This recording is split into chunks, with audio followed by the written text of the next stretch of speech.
Holmes and Watson really shit the bed over the holidays, and I almost feel bad because I really like Step Brothers, and I really like the scene in Talladega Nights when they all yell at Chip. They're terrible boys. Shut up, Chip, or I'll go ape shit on your ass. So when I first heard that Will Ferrell and John C. Reilly were pairing up again, I was excited, and I saw the production stills. I'm like, oh, it's kind of accurate but goofy. I kind of thought I got the tone they were going for, but then I saw the trailer and it wasn't. They were doing like duck lip selfie jokes, and I was like, okay, or duck face, whatever. It's that level of humor. I wasn't really expecting that, but then I saw the initial reviews on Rotten Tomatoes, and the initial batch was 0%. And then it started going up after that as more reviews came in. I think it's up to like 9%, but the audience rating is down to like 29%, and that's not good. I think it has a cinema score of D+, and that's bad.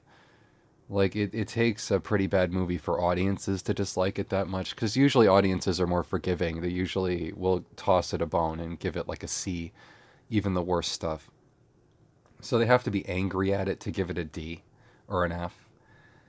And Twitter was blowing up with stories of people walking out. And people are talking about how my mom walked out of this that never walks out of anything. Kind of, you know. So I'm not gonna see it. I don't want to see them fall on their face like that. And why would I pay money for that? Because there's now I don't know if this is confirmed, but that Netflix turned this movie down, and so Sony had to make a profit off it somehow, so they released it.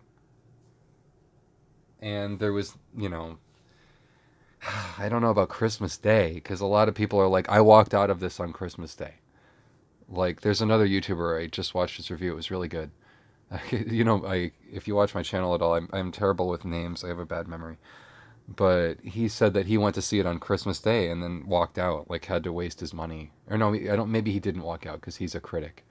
But he was saying like it was a chore, that like he felt like he wasted his time on Christmas Day paying to see this movie. And that's a shame for a comedy. And like, how do you mess this up? That's what I'm wondering. Is like how it seems like such an easy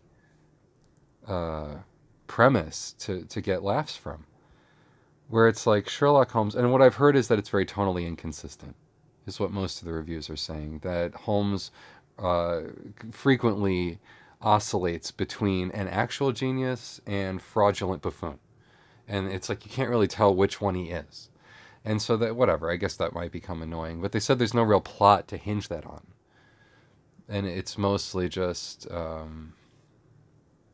improvised. And it's like, really? I'm not into that. I don't like the whole just riffing on set thing and throwing shit at the wall and seeing what sticks. I can't stand it. And then it's all that stuff that ends up in an unrated cut. I mean, Will Ferrell might have made that work in movies like the first Anchorman, but he kind of made a habit of it, an unfortunate habit of it.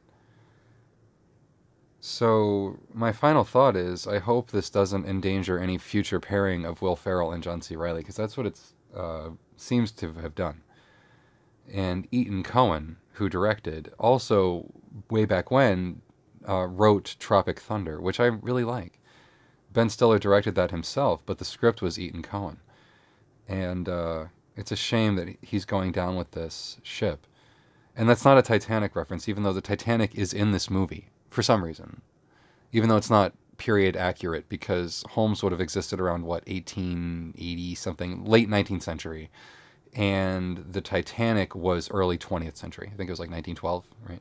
Anyway, not that they really care when they're like hitting the Queen of England in the face with a 2x4.